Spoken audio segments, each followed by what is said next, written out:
Welcome, everybody. Hour number 2 of the Ultimate Cleveland Sports Show. If you're just joining us on YouTube, welcome, and you should have the WKYC Plus app. If you've been with us, welcome back, along with Jason Lloyd and Mikey McNuggets and Anthony and Steve. I'm Adam the Bull, and plenty to get to in this second hour of the show. Mike, you have a story to tell, though, before we get to our first sports topic. Yeah, I have a question, then I want to just bring it back to the story. We did this yesterday. Yesterday was the 10-year anniversary of the Cavs championship parade, and all weekend we got this content goldmine from LeBron and Kevin and Channing and JR and Shump and Deli on their reunion trip. Jason, you weren't on the show yesterday, but you know all those guys. I'm just curious, and I'm going to wrap this back to a story in a sec. Did you enjoy the Instagram stories and the content those guys put out as much as I did, as much as Jay did, as much as it seemed like the general public did? It was awesome. I'm just curious what you think, knowing those guys. I thought it was great that they got together and did that. I know that they still have a text chain from 10 years ago, and it's cool. Like that, you just had to be here and be part of that team. And obviously I wasn't part of that team, but I was in the room. I was in that circle of getting to know those guys. And it was, like I said in the first hour, it was they were literally insane. They're psychopaths, but it was a fun group to be around. Like a ton of personalities, and I'm glad that other people get to see it now, and I'm glad that they still have that connection. So Jay said during that topic yesterday, part of the reason you play sports is that camaraderie, right? You build friendships, you build brotherhoods that no matter what happens afterwards, you could always fall back on. And yesterday, about 6 o'clock, I get a text from one of my old college teammates. He goes, "Hey, how close do you live to this hotel?" It's like 7 minutes. "Why are you asking?" He said, "Shout out Cork. I'm doing a pitch tomorrow for Park, Ohio in Cleveland. I got 12 hours in the city. You want to get together?" Oh, that's sweet. I haven't seen him since his wedding 2 years ago. Yeah. Got back together. Me and another one of our teammates who lives in Cleveland, works doing other stuff, not in media. We all lived together my senior year of college. I got a great picture from senior night of us all sitting on the bench after the game together. We recreated that last night. That's awesome. And in the aftermath of talking about the Cavs 10-year reunion, Jay saying it's all about the camaraderie, G saying when he gets back with his teammates, it's like things don't change. Yeah. Hadn't seen him in 2 years. We haven't lived together, the three of us, in 10 years. We got back, half a drink down. It's like nothing changed. Yep. So shout out to Cork. I hope you land your pitch today, buddy. Cork? Mike Corcoran. Okay. Did you guys discuss the downfall of Emerson College? We talked a little lot of things about it. Talked a little Emerson. Our coach still there, so basketball team's on the up and up, even if the school is a little wavy. But just wanted to shout out Cork. Great to see you, buddy, and I hope you land your pitch today. Did you get wasted? No. All right, you kept it together. I had a dentist appointment this morning. That's true. That's a good reason. There's other stuff I had to finish. Shout out to Kristen, speaking of which. Yeah. You and I have the same dental hygienist. Best in the world. Did I send you to her? You did, and it was of all the things you have recommended since I've been in Cleveland, which is 4 years, and you were like the third person I ever talked to in Cleveland. This is by far the dental hygienist recommendation. Shout out Lakewood Smiles. No free ads, but check them out. Yeah, best dental hygienist. I've given you a lot of good suggestions, but this is the best. Best. I'm not. We were talking about this before you walked in. Yeah. Nobody likes going to the dentist. Right. And I still don't like going to the dentist. However, it is the best experience. Yeah. Kristen is great. She is the. She's the LeBron James of cleaning teeth. Wow. Yeah. Seriously. All right. I'll have to tell you said that. Yeah, I'm not going to see her for 6 months. Yeah. Right. No cavity. So. All right, let's dive in. All right. So, how can I put this nicely or nightly? Tony Rizzo is a buffoon. Jesus. Yesterday on his show, which is somehow still on the air. How do you come up with that after you say, I'm going to put this nicely? I don't know. But he doesn't deserve to be treated nicely, does he? We know what he's done. I plead the fifth. Oh, God. He Why did I started rumors that teams are calling the Browns about trade offers. For Shedeur Sanders. For Shedeur Sanders. You need to put that in there. I don't believe. Also, I was saying this morning, and I was, for a time, saying, okay, listen, if Deshaun Watson's found it again, play him, but I'm so far beyond that now. First of all, nobody's giving up anything for Shedeur Sanders because he hasn't proven anything in the league. Correct. Okay? And he was drafted. If he had been a first-round pick and hadn't proven anything, it was different. He was a later pick. Okay. Number two, if somebody offered a 6th or 7th round pick for him, I wouldn't even make that trade. No. Because I'd rather see him play and see if there's a chance he pans out than get a 6th or 7th round pick. Could not agree more. Nobody's giving up anything better than that. So what is the point of this? It's so stupid. And I got to say, like everything else in this country, when it comes to Shedeur Sanders, people have taken to the extremes, and it's so stupid. Mm-hmm. All right? He's not infallible. He's not perfect. He's made a lot of mistakes. He's got flaws in his game. He's also not the worst quarterback ever. Now, I know a lot was made of Jason bringing up, what was it, EPA or whatever. I mean, it's more than that, but yes. Whatever the stats were, okay? It's still a short sample size. Now, I've made it very clear that I'm not a huge believer in Shedeur Sanders. I think the odds are better than not that he's not going to be the answer at quarterback. But to say there's no chance is stupid. Mm-hmm. And to say there's and the other way, to make it seem like he's a sure thing is also stupid. It's ridiculous. That's where most people are, and most people are behaving stupidly with the Shedeur Sanders conversation. By the way, even though it's a good idea, seeing those cameras on their heads looks so stupid. Even though I get it, and it's a good idea, it just looks so dumb. But let's stop with this nonsense. Let's stop with the nonsense of trades that don't exist. Let's stop with the nonsense of playing Deshaun Watson because it's the most idiotic thing ever. You know, the Browns have had bad ownership forever. They have the worst owner in professional sports. Their GM, I'll give him a little credit, has done, at least on paper, a better job the last 2 years. Last year, a little more than paper because the guys have played. This year on paper, I like what he's done mostly. But overall, in his tenure, he's done a bad job. They've mostly had bad coaches. And if they start Deshaun Watson there, continue to be as stupid an organization as you could possibly, because Deshaun Watson is absolute trash. He cannot play. He will never play at a high level ever again in the league. Anybody with a brain knows this, and so it'd be stupid for him to play. So let's stop with all this crapola. Let's see what the guy's got with better talent around him and let him sink or swim. And if he could do it, good. I'm happy to say I was wrong that I thought there was a small percentage he'd be good. If he's good, Jason will be happy to say he was wrong that he didn't think he could be good. I'm sure all of us will. And if it goes the other way, then everybody else needs to shut up too. But let's find out. Instead of doing all this other stupid stuff like play a Deshaun Watson, let's find out. And stop with the nonsense. In regards to the rumor of the Browns are shopping Shedeur, yeah, the way it was phrased was there were calls and ongoing discussions.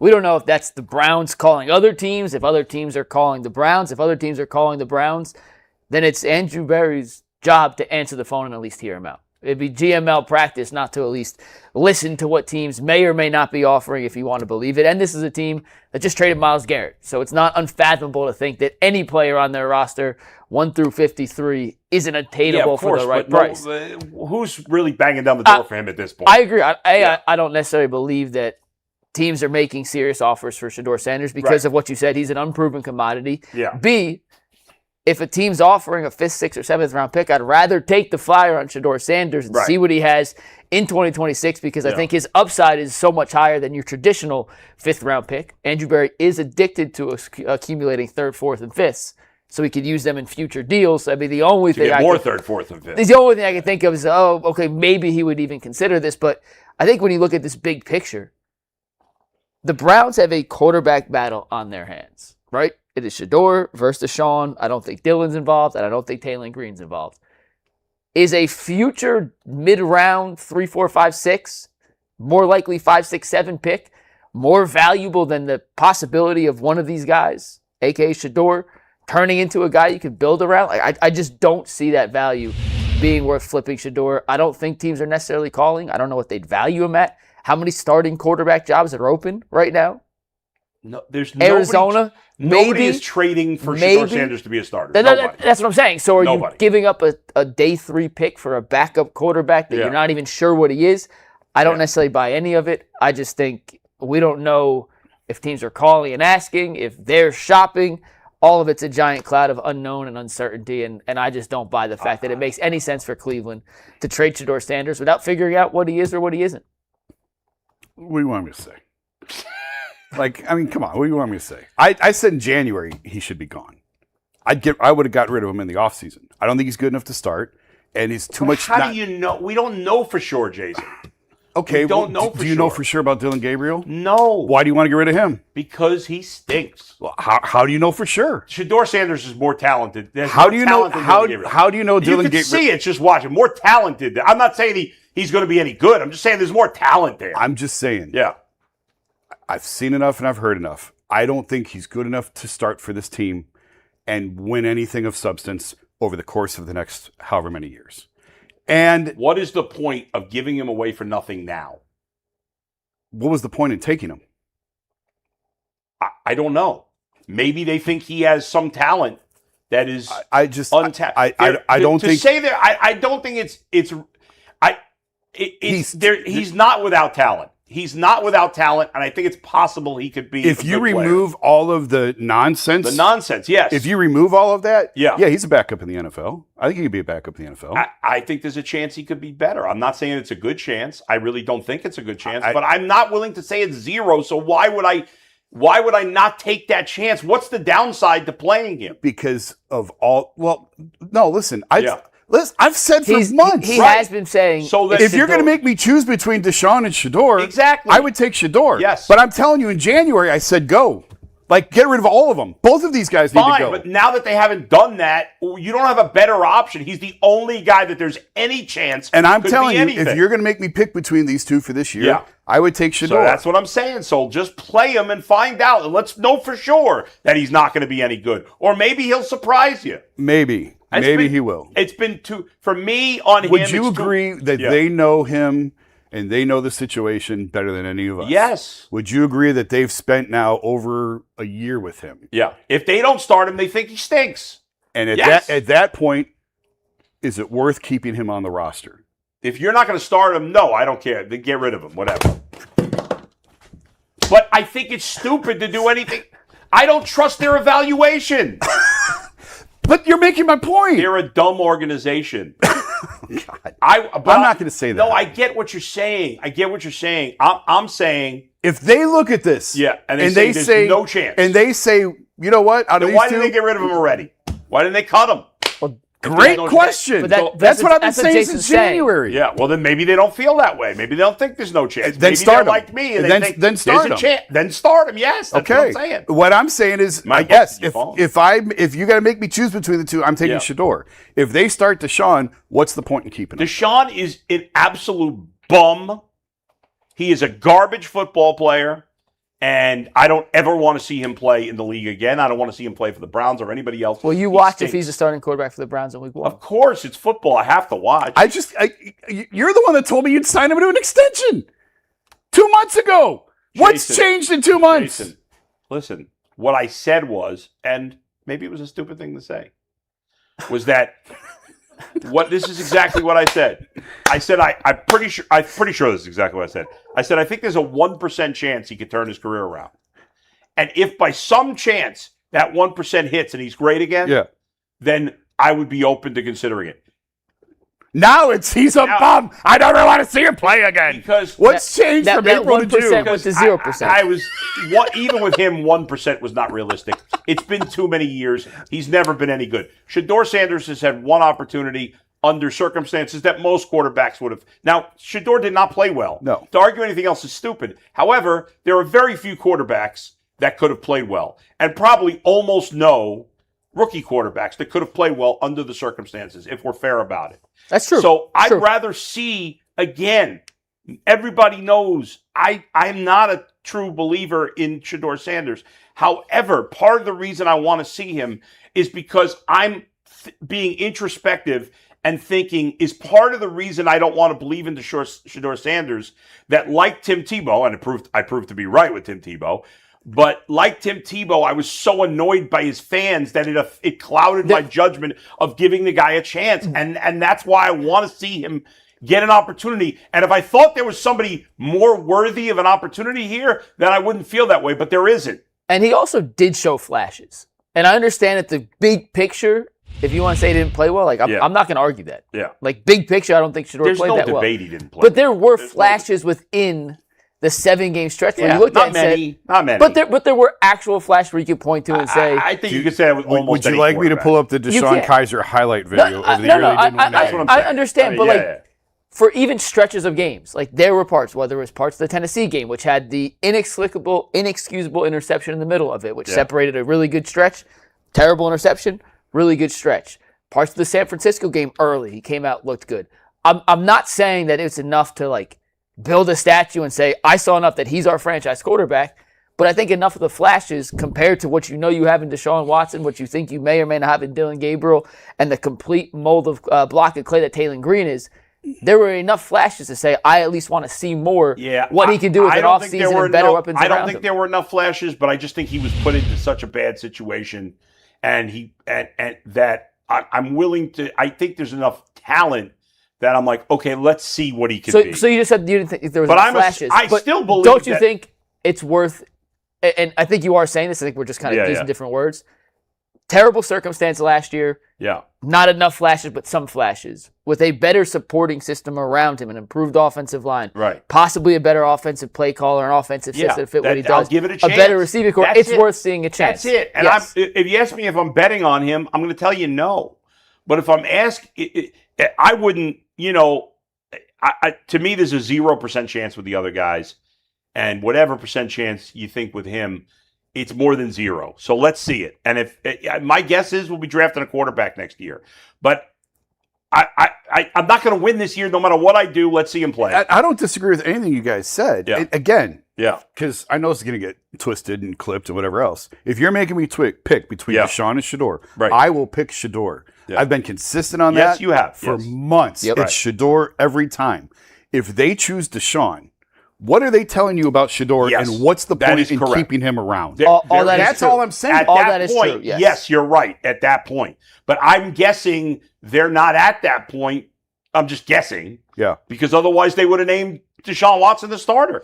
Well, regardless of had Deshaun Watson been named the starter already, I'd be like, yeah, you might as well trade Shedeur for whatever you can get. Can I ask a question real quick? Yeah. And I may be throwing a grenade, and I'm not intentionally doing this. I'm being serious. You are. With the Sorsby situation, if they have to make room for a quarterback, if they're planning on placing a high bid on Sorsby, I'm not saying they are. I'm not saying they will. I'm just asking the question.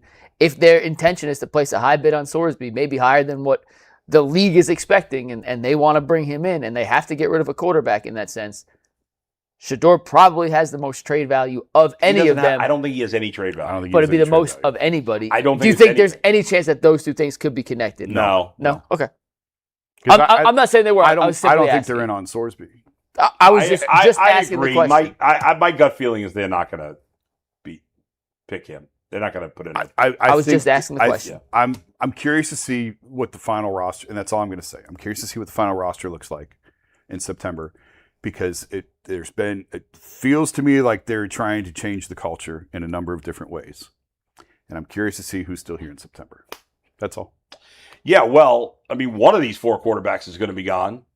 We know that. They're not keeping all 4. I would agree with that. So we'll see. And Green's not going to be gone probably. I wouldn't think. But although he's not a quarterback. My man Sean King says he's not even a quarterback. So they need someone to run QB sneaks. As dumb as that sounds, you don't really keep a guy on a team to run quarterback sneaks. You do if your first 2 quarterbacks don't do it. Or find a tight end to do it. Harrison Bryant. I mean, true. What team has a quarterback that just does sneaks and doesn't do anything else? Jacoby Brissett for half his career was that guy. No, he wasn't. He was a legit backup quarterback. You know he's holding out in Arizona right now? Good for him. They want him to be a starter, pay him like a starter. It's just pay him like a lower tier starter. He is. I think this is the funniest. Funny may not be the right word. Player versus expectation of where you're at. Yeah. Who would hold out? Who wouldn't? The fact that Jacoby Brissett is holding out in Arizona, he won't hold up. The situation is hysterical. All right, Anthony. We're going to take a break. When we come back, you're not going to believe what we got on the docket for you. It's going to stun and surprise you what we've got to say next on the Ultimate Cleveland Sports Show.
Welcome back to the Ultimate Cleveland Sports Show. Golf fans, the countdown is on to the 2026 Colleague Companies Championship. Firestone Country Club will host world-class legends of the game July 9th through the 12th. Purchase your tickets now at colleaguechampionship.com. A ticket guarantees you access to great golf and a chance to experience the Colleague Infinity Zone has to offer with interactive activities, bar lounge areas, food trucks, and celebrity appearances, and so much more. We'll see you at the 2026 Colleague Companies Championship in July. What a difference between the NFL draft and the NBA draft. I mean, if this was the NFL draft, obviously we'd be spending the whole show talking about it.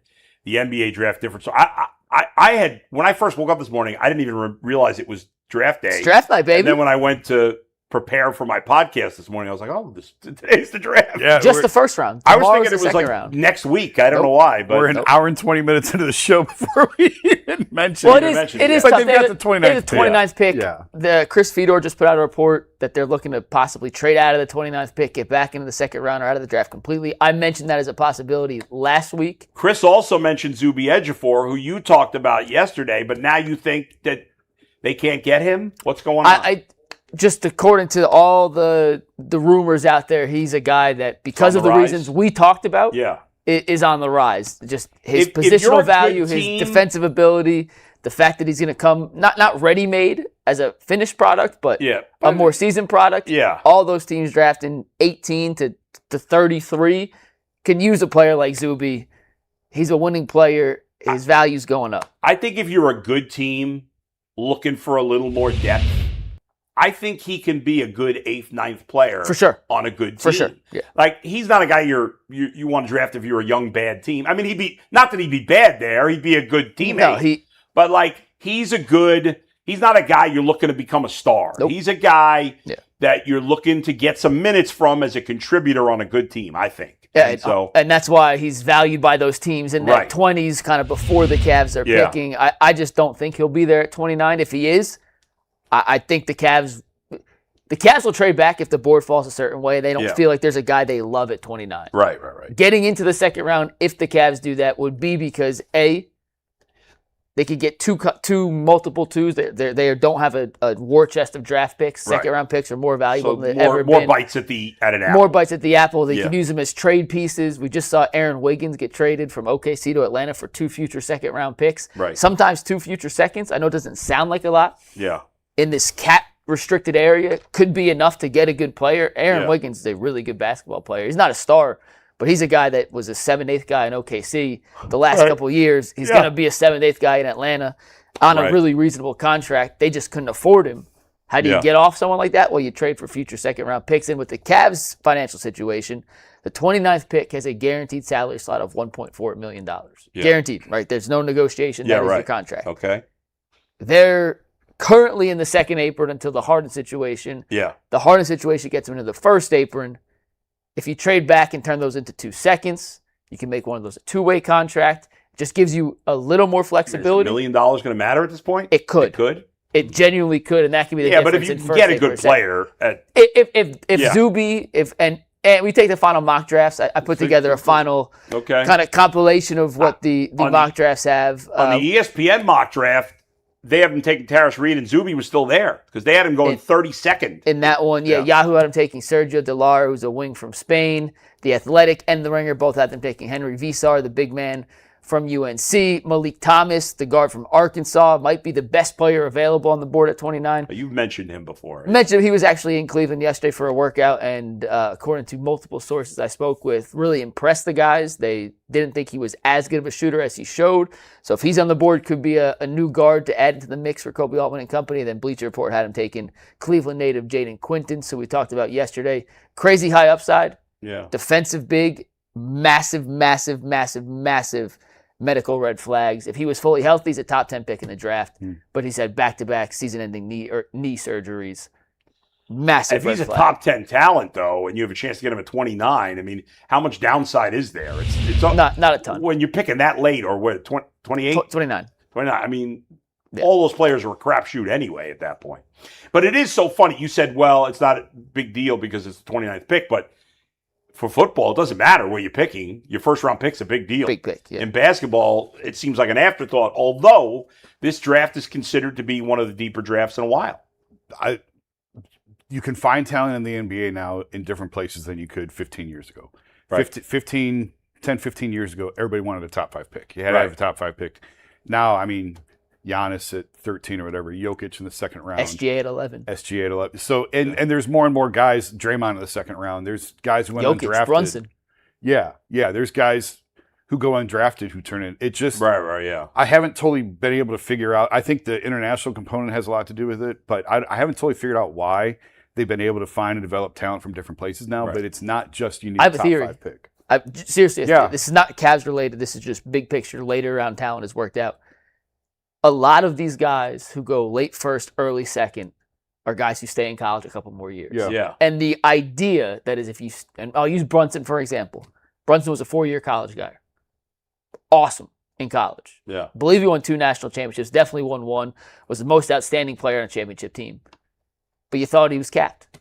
Hey, you're going to bring Brunson in. He's going to be a good Right. player, but he's at his ceiling. He's 22 years old, 23 years old. He is who he is. Some guys just peak later. Yeah. And when you draft a guy like a Jalen Brunson, I'll use Visar, for example, who's a 4th year, or Zuby. Zuby's even a better example. Zuby played legitimately 4 years of college. He's 22. He's not 25. He's 22. Yeah, people make it seem like 22 so old. We think we know that, hey, This you is make as your good as biggest up. Zuby's going to be. Zuby could turn into something more, plus what he brings to the table already, and that is why guys later in the draft, and not always, and sometimes you're right, sometimes a guy comes in, is as good as a rookie, but that's who he is. He is capped. But to say we know how good a player can get at 22, 23, just it puts a ceiling on guys. Yeah. And so many guys, so many is not the right phrase. There are examples of guys that have a higher ceiling that we don't think exists because they showed the same thing year to year in college. I think to your point, Jason, just to follow up on what you said real quick, I think it's a 3-pronged reason why just in general, you're getting more players later. I think one is what you said, the international game, not only, but in the last 5-10 years has exploded. Oh, yeah. There is so much better talent. And those guys are, let's face it, they're being coached better in other countries in a lot of ways. Because they're learning how to play the fundamentals of the game better in other countries. Yes. And international basketball has exploded. Number 2, it's what you're saying. These guys are getting pushed, and that's part of the fact that the early picks are a lot of young guys, and there's more unknown. Mm-hmm. Like when you had the draft in the 80s and the 90s, when everybody played at least 3 years of college. You had Michael Jordan, Hakeem, and Sam Bowie all played 3 years of college minimum. You had a better field, so it was less likely that a good player dropped because you had more data on the good players. Where now it's like, okay, I'm going to take this guy because he's 19 years old. And how many times do we see all the time guys now drafted in the top 10 and then they get traded a year or two later because they can't play or the team thinks they can't play because you took a chance on a guy you didn't know he was raw. And so more proven players or players that may be more steady are pushed later in the draft. And pull up the mock draft again real quick, that mock draft list in just regards to this. Terrence Reed Jr., 4-year guy, proven player. Yeah. Big man at UConn, won a national championship at UConn. He was their entire offense. Sergio De Lara, a wing from Spain, younger guy, 19 years old, has the size, but an unproven commodity at that level. Yeah. Henry Visar is a guy who played 3 years of college basketball. He's 21 years old, more of a proven commodity. Then you have Quaintance and Malik Thomas, 2 guys who are both 19 or 18 years old. Yeah. Thomas had a prolific freshman season at Arkansas playing alongside Darius Acuff. Yeah. Jaden Quaintance played like 23 games. Why is Quaintance coming? Now with NIL, you'd think a guy like Quaintance would stay in. So he's from Cleveland, by the way. Yeah. Went to Arizona State as a 17-year-old. Jeez. If you play Quaintance's highlights, we could show them real quick. One of the best interior defenders you'll see. His defensive highlights are incredible. 6'11", 6'9", 6'10", 7'5" wingspan, blocks everything. Got hurt at the end of his freshman season at Arizona State. Yeah. Got $4 million to go to Kentucky last year. Blew out his knee 2 games into Kentucky. So now he's like... same knee 2 years in a row? Yeah. That's what I said. Major red flags. Watch some of these defensive highlights here. I don't worry about red flags when I'm picking 29. I worry about red flags when I'm picking top 10. That's why he's in the range where the Cavs are drafting. How big is he? 6'10" with a 7'5" wingspan. Jeez, he looks like a monster. 18 years old, an absolute defensive menace. What are his numbers when he plays? last year, we have the stat. This is last year in 2 games, so like don't take anything into that. He probably got hurt in one of those games. He played 2 games. He played 4. I think 4 games. Yeah, he averaged like 12 points per game at Arizona State. Destroy that graphic. But that was his last year. What was about the year before? What did he do? I think it was like 12-7. But he has a 17-year-old freshman playing at Arizona State, which is a Power 5 conference and a good school. So. Now he's a guy he's not going to make an impact right away, probably, right? I'd be surprised. Maybe defensively. Defensively he can impact, but he's offensively just a rim threat, lob catcher. Interesting. What time does the draft start tonight, by the way? 8 o'clock. Yeah. I'm going to go live at pick 25. Oh. And go through the end of the Cavs pick. I hope they don't trade out because that would suck to go live for 25 minutes and then just trade out at 29. right. But here's what I would do if I was Kobe Altman. If there's a guy you love on the board, whether it's Zuby, whether it's Terrace Reed, whether it's Malik Thomas, trade up, it's Visar, they don't have the ammo to go up. They don't. All right. I guess they technically do, but I would be very, very surprised if they go up. Okay.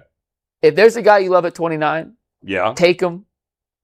If it's Thomas, they don't need another guard. If it is, take him, make it work, because if you trust a guy at 29, just like they got with Tyrese Proctor at 49 last year, you got to get good talent in here on a cheap contract, whether it's the 1.4 or a second-round pick.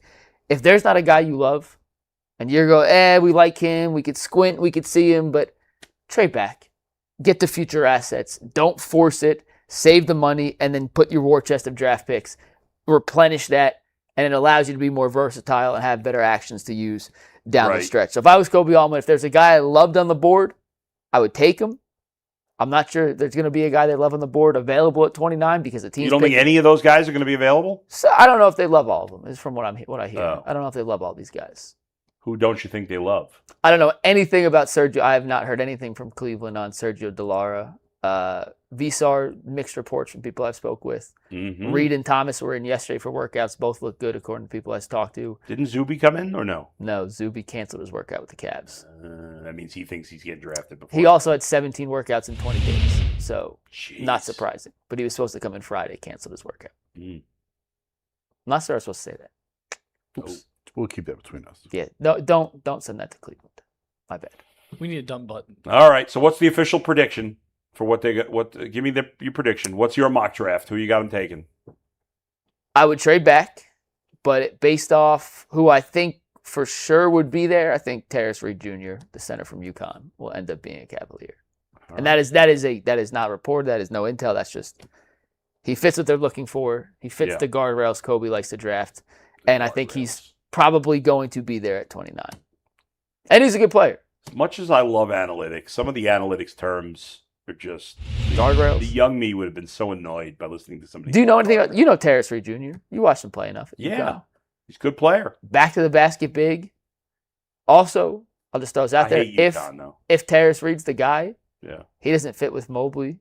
I mean, doesn't fit with Allen whatsoever, like at all. You can't play him with Jared Allen. Like that score. Which means there might be a Jared Allen trade in the future. If Reed's the pick, to me that indicates that Jared Allen might not be here. Think so? I'm not saying 29th pick. Not to. I don't know if you draft a guy that cannot play with Jared Allen. All right, yeah, fair enough. Visar fits with both of them. Reed does not fit with Allen. Is all I'm saying. I'm not saying it means anything. I'm just saying it could. There was another significant trade yesterday, and I'm forgetting what it was. Julius Randle went to the Nets. Yeah. Oh, is that significant? I mean, Giannis said he would have signed an extension in Minnesota, and they were in the Giannis sweepstakes. Okay. What else? Is there any other rumblings of NBA trades right now? None of this is official yet, right? Not to the new league year. Not to the new league year. Yeah, it's so weird how they do it in the NBA. July 1st. Well, it's actually July, 8th or 9th or something like that, I think. Free agency happens for the new league year. There's like a week. Well, maybe it's July 1st. I don't remember now. Yeah. There's a week where you can sign free agents but not officially sign. Unlike football where it's like 36 hours. They do like a week in the NBA, and we've had guys renege before. Yeah, DeAndre Jordan's the classic. Yeah. All right, when we come back, what should the Guardians do about Steven Kwan, who right now is the worst hitter in baseball? That's next on the Ultimate Cleveland Sports Show.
Welcome back to the Ultimate Cleveland Sports Show. Every man deserves to know his T levels. Step into Game Day Men's Health Solon and get tested on us. No guesswork, no waiting, just real answers. Bull, I want some real answers. What are we doing with Steven Kwan? There is no great answer, unfortunately, but I think when everybody gets healthy, if he hasn't turned it around, like right now you have so many holes in the lineup, what are you going to do? You got to keep seeing if he can turn it around. Oh, now he missed his holes in the lineup. I didn't oh my God. What am I going to do with you guys? Steven Kwan is the worst OPS of any qualified player in baseball. So he's Austin Hedges right now. Austin Hedges isn't even Austin Hedges. He's been a serviceable player this year, which is crazy. I know where you're going, and I agree with you. So finish. Yeah. So, but once everybody comes back, even when if you bring up Engel and Martinez and DeLauder, because Martinez and DeLauder might be back in the next week or two. If he hasn't turned it around by then, he's got to be on the bench or a part-time player at best. Yeah. I mean, I know he's he's obviously a very good left fielder, but I can't play a guy for being a very good left fielder. That doesn't have much value. When they put out the lineup yesterday, and knowing there's no Jose, no DeLauder, no Angel Martinez, facing a lefty, and they decide Stuart Fairchild and Petey Halpin are better options at the plate than you. Yeah. I don't know where you go from Right. there. I mean, he's already not. I texted Ant because Yeah. Ant was like, I don't know, how much can we say on Quan? He stinks. And I was like, well, we've gotten to a point where it is beyond stinking. And I wanted to ask you guys, not just sending him to the big, could he benefit from a stint to the minors? Genuinely, Yes. when everyone's healthy, Is he? I don't know what the options are. He's got options. Yeah, Yes. he must. He right? for sure. I assume Absolutely. he does have options, and I don't know how frequent it would be to send a guy of his stature and resume. I mean, it's unusual, but not unprecedented. But he needs something. Yeah. He needs. If this is a guy that we had a discussion about last year. Could he hit 400? He may not hit 200 this year. We did not have a legit conversation. No, about him I hitting understand. It was 400. Tyvis. I get Tyvis that. was but talking crazy. I mean, Bull, look But at yes, this. I mean, it's hideous. Look at this. You know, baseball's a weird sport. Sometimes guys just inexplicably don't play well. And I think a lot of it, on almost every case, is mental. 100%. And It's one of he's the most talked mental about sports you can some play. things he's dealt with mentally Yeah. in the past. And Could the contract be weighing on him that much? he's not a free agent at the end of the year. I know, but he didn't get the extension he wanted. Well, he was. That was his choice. I'm not saying anything. I'm just that saying, was his like, choice. What do you mean extension he wanted? Like, Well, he didn't get the numbers he wanted, so Yeah. he didn't sign. but he was never going to. What numbers did he want? I mean, I don't know the answer. he's to a that. singles hitter. Yeah. I'm just That plays asking. left like, field. Could that be a reason that his head isn't as I don't know. locked in but as it needs to be at this point? I don't know that it's locked in. I think he's in his own way. I think Yes. he's too locked in a way. He's stressing about every at bat probably. It's yes, we've talked about this before. And MLB guys can go like this. They can Yeah. have bad years. This is not a bad. This is year. extreme. This is. You don't hardly ever see a guy at his age. Not that he's fully accomplished in MLB, but he was having a fine career. He's a good player.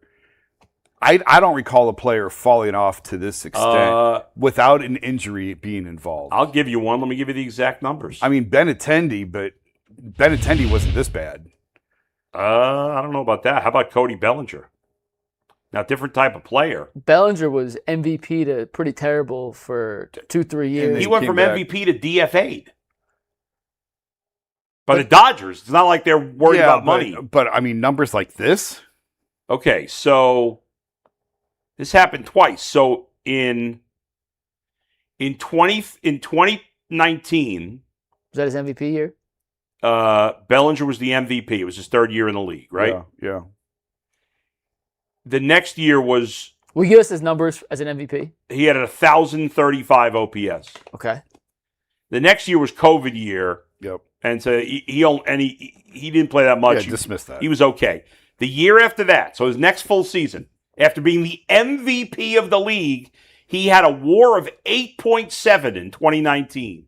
He had an OPS over 1,000. He had an on base over 400. He had 47 homers and 115 ribbies. In 2021, he played. Now he missed time that year.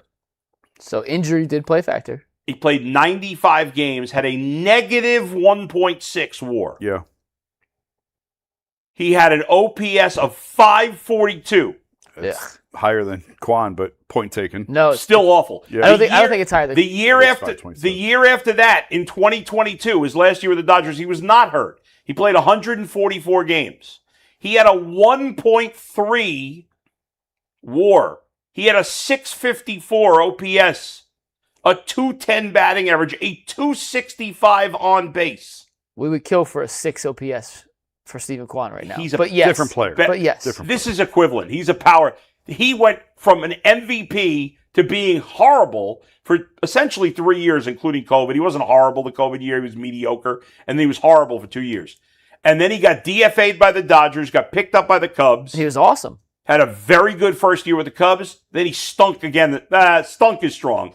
He was mediocre his second year with the Cubs. Had a decent first year with the Yankees. He's been better this year, good, but not Hall of Fame level.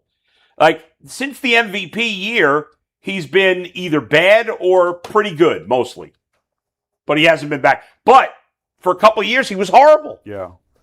But it's rare. It's very rare. And maybe, who knows, maybe he was still dealing, and maybe Kwan is dealing with some sort of injury we don't know about either.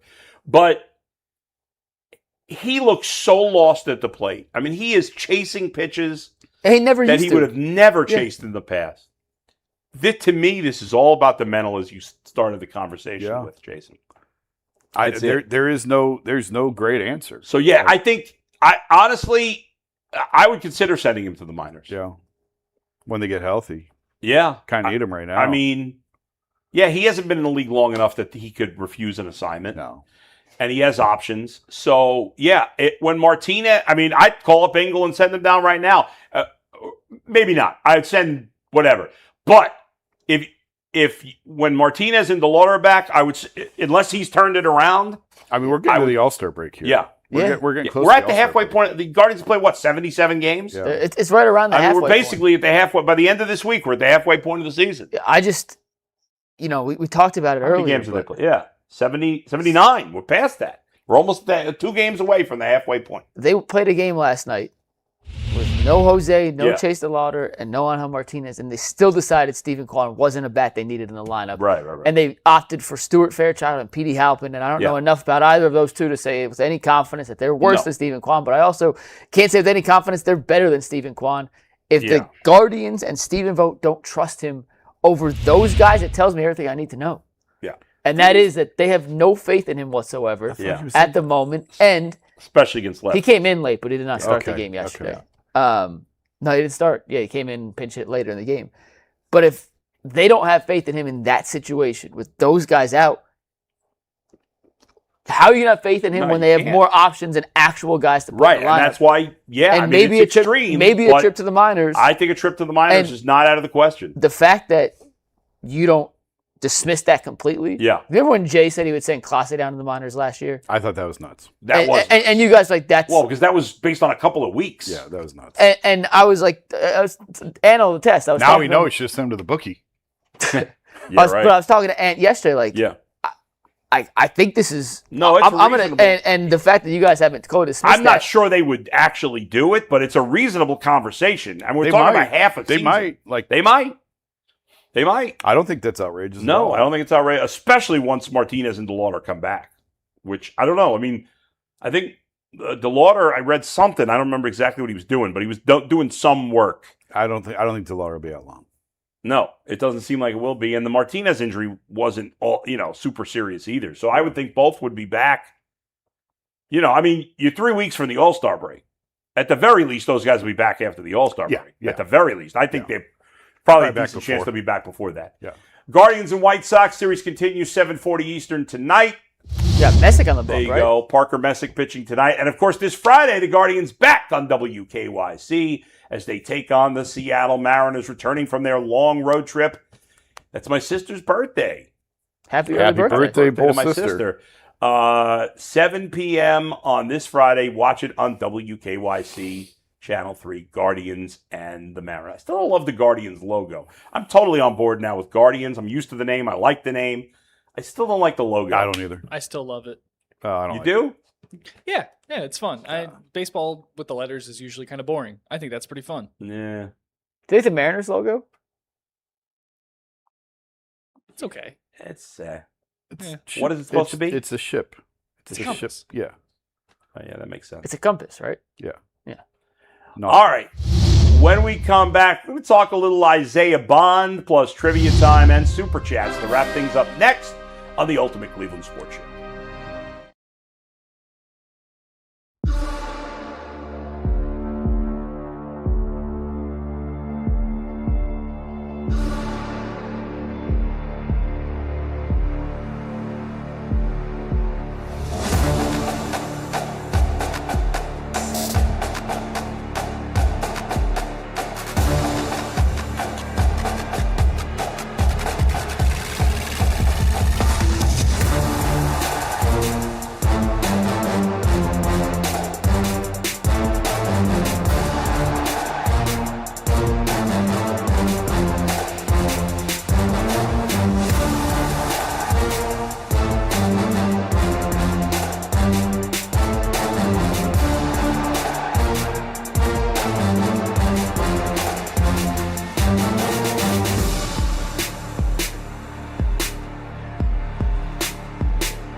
Welcome back. It's the Ultimate Cleveland Sports Show. It's time for Super Chats, Anthony. Yeah, guys, I got two from Big Leaf 589. It says, you have to develop a QB. You can't skip that process, and y'all have been doing that for years to let Monken do his thing. And follow up, please admit that your bias is based on the balled-up homework of an offensive scheme created by Kevin.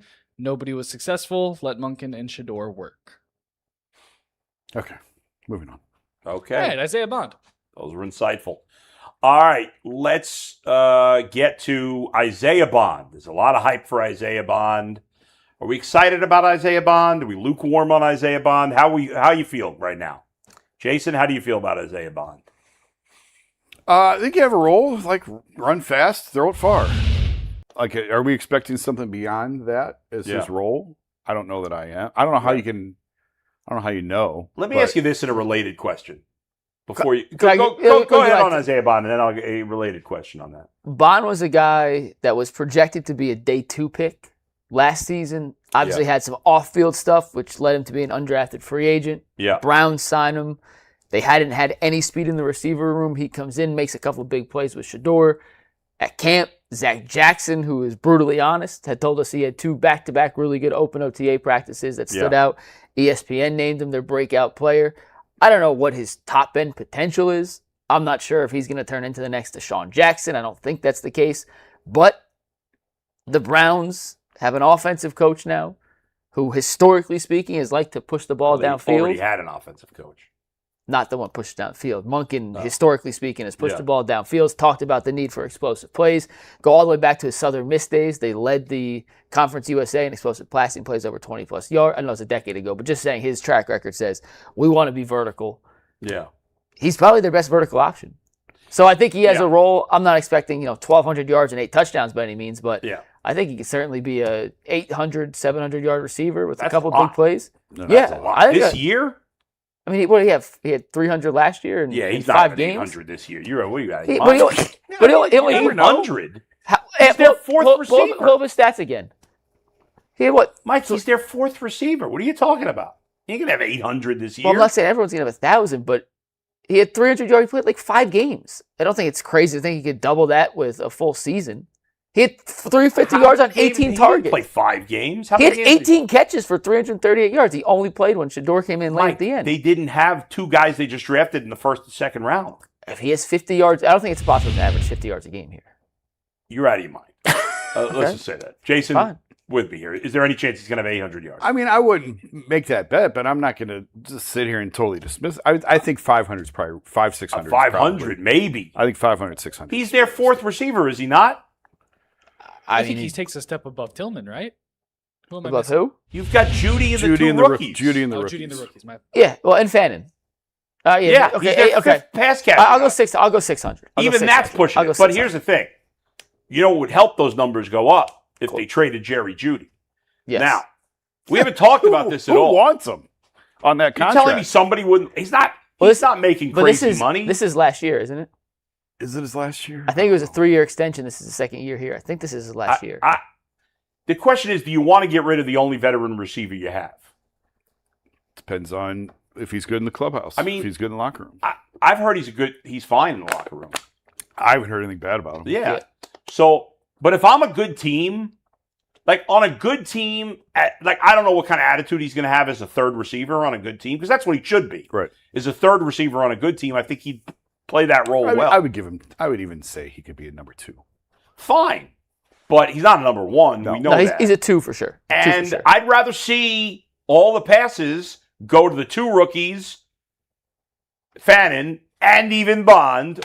And I'm like, let's move on from Jerry Judy. He's fine, but we don't need him. I mean, he stunk last year. He was good. He was really good the year before. He was terrible last year. I do think you need some sort of veteran presence in a locker room. So go sign Keenan Allen. I think Allen signed. On both sides of the ball. On both sides. You need somebody on both sides. Well, Denzel Ward's probably not going anywhere. And you do have Denzel and Delpit and whatever on the defensive side. Yeah. On the offensive side, outside of Judy, and I don't know that Judy's is a veteran presence. Yeah, I don't know that Judy's a great leader per se. Is there a free agent wide receiver that they could add in if they traded Judy? We talked about Nick Chubb yesterday. Would you bring Chubb back as that veteran leader? Left. Not at running back. I had said that at the beginning of the offseason, but at this point, no. I don't know I don't think there's much left in that tank. Are you looking at veteran receivers, free agents? Yeah, I was going to look up, veteran receivers at this point. See you still. Here's Stephon Diggs. You don't want. No. Deebo Samuel. You don't want. You're probably fine just keeping Judy. I think there's a danger in going completely young and not having anyone. I just like the idea of seeing the all young guys getting the targets. I'd rather see who's to say that Isaiah Bond get more targets. Who's to say that they won't? Yeah, you're right. Yeah. But then you probably could get, even though he had a bad year, and I'm not saying you're going to get a lot for Jerry Judy. You're not. But you could get more from him now, I think, than you would in the season if he's phased out of the rotation. 5th? I mean, they got very little for Amari. They got 3rd for Amari. Did they? I thought and Amari was older too, but he was better, obviously. I think maybe a 4th. I think the best. Did they really get a 3rd for him? I thought it was. I'm pretty sure. Yeah. Okay. We'll double check that, but Buffalo, I would think 3rd, the best you can get is a 4th, and I'm not even sure you can get that. No, I think you're looking at like a 6th. Yeah, or maybe you can get another player at a position that, another. I don't know. Who knows? I'm not sure if anybody would be interested in Jerry Judy. Go ahead, trivia question time. All right, guys. I usually do the non-sports ones. Game of Thrones is back. House of Dragons is back. So, what house does Lord Corlys, the Sea Snake, belong to in House of the Dragon?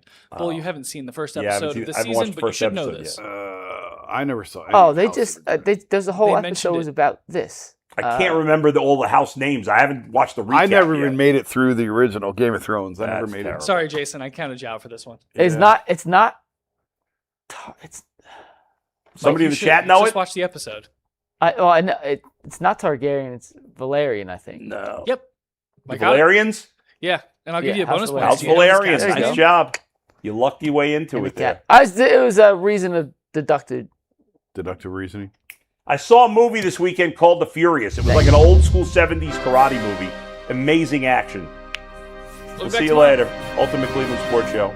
Peace.